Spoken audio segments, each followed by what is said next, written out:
Welcome back. This is the political asylum, and this nation, actually, the way it's going under Keir Starmer and his Labour lunatic government needs to be put into an asylum. It really, really does. And check this one out. I'm still with Isabel Oakeshott. Now, this is going to be good news for the new Health Minister, Ashley Dalton, who has deep sympathy for those who identify as llamas.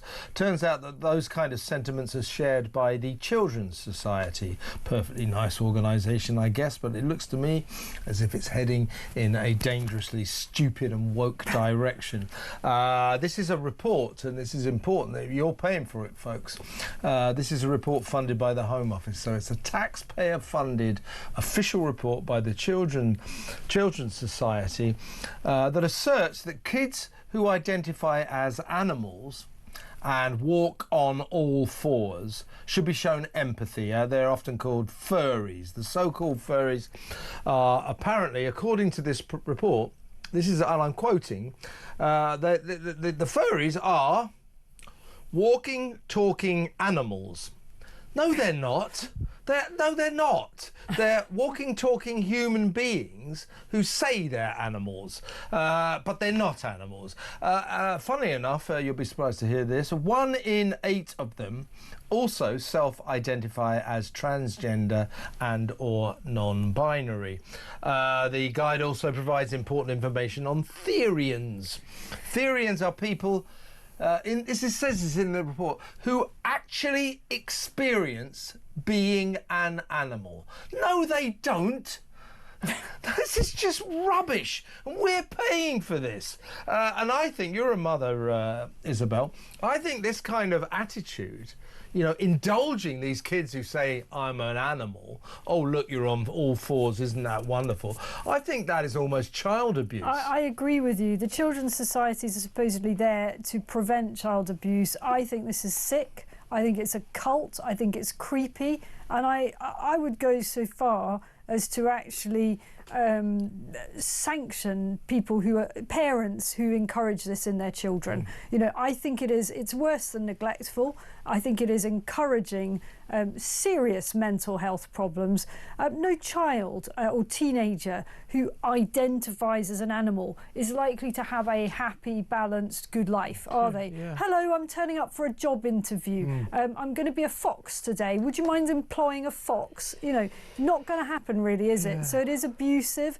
There is something really sick about this, and I can't imagine that it prospers in many countries where people actually have to work hard for a living and worry about bigger things. Good to get the chance to talk to you about Ashley Dalton, who of course is really into people who identify as llamas. By the way, she's one of these classic Labour politicians who thinks anybody who voted Brexit or believes in Leave is thick. Well, Ashley, from what I'm reading about you, I'd say, people in glass houses, you should take the plank out of your own eye before you start having a go at the rest of us, because you don't seem to be the sharpest pin in the pack to me. She says that trans women are women. Now, this is the second most important person when it comes to the National Health Service. She is West Streeting's new deputy. That is not medically or scientifically true. Trans women are not women. No, exactly. They are men pretending to be women. I don't understand what the confusion is here. I'm with Donald Trump. There's only 2 sexes, male and female. And let's stop pretending. And there are only 2 genders. The word gender has been hijacked by the trans lobby to say, oh, well, gender is different to sex. Well, when you use the word sex to signify your biology, your birth biology, it's the same as gender. My sex is male and my gender is male. They've hijacked it. So, oh no, genders are different. Oh, it's just 107 genders. No, there aren't. No, there aren't. It's nonsense, folks. And we've got to stand up against it, because this is the kind of insanity, the be kind Labour's insanity that is consuming this country. I think we've got some footage, some illuminating footage of Ashley Dalton in full flow. Take it away, Ash. Thank you, Mr. Speaker. Now, the new Health Minister has stated that it's OK for a human being to present as a llama. So what I want to know is, if I have a family member who presents as a llama, suddenly becomes ill in the middle of the night, do they send for a doctor, a vet, or a straitjacket? Mr. Speaker, I can just say to the honourable member that my honourable friend, the Minister for Public Health, believes in treating every human being with the dignity and respect they deserve, even the honourable gentleman. What about llamas? Yeah. Wes, what a loss you are to the stand-up comedy circuit. Lee Anderson, who is a genuinely witty man, running rings around those half-wits on the other side of the house.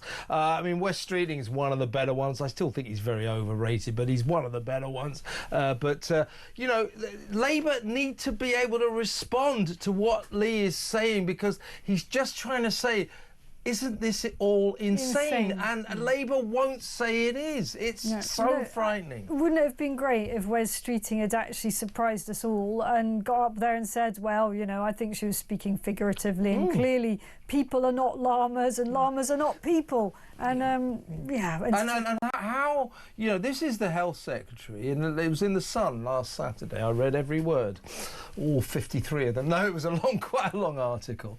Good article, in which, to his credit, he declared war on NHS wokery.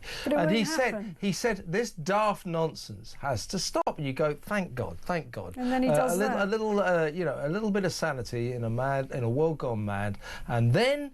Who is appointed as his new deputy, because his old deputy turns out to be one hell of a bastard. What was his name? Andrew Gwynn, who seems to think that old ladies should die, hates his constituents, hates all Labour voters. So to hell with him.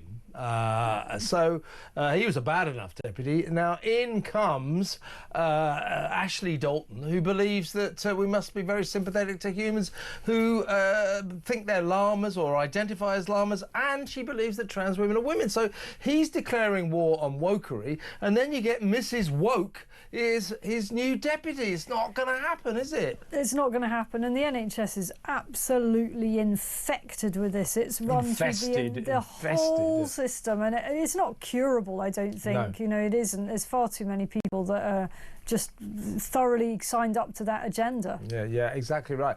I mean, with the NHS, you know, Wes Streeting, latest in a long line of health secretaries, they all come in. I'll fix the broken NHS, and then in about 3 months' time, it's them that are broken. You know, they get that hangdog look, and he is just messing around the edges. He's getting barely that, actually. I mean, making announcements is not fixing anything. Exactly right. That's this government for you: making announcements, and doing nothing. And it's quite frightening. But Streeting's going to get nowhere.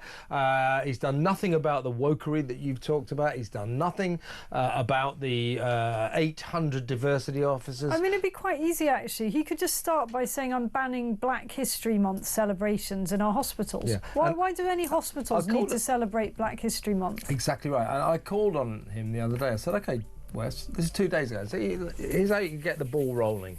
You can announce that from now on, the NHS nurses and doctors will no longer ask men before they get x-rays if they're pregnant. We will stop this farce to prove he means business about wokery, getting rid of wokery. Response came there, none. He's not going to do anything. The NHS will continue to go to hell in a handcart, which is exactly where this entire nation is going under this barking mad government whose incompetence and lunacy is just so off the scale. It really, really is frightening.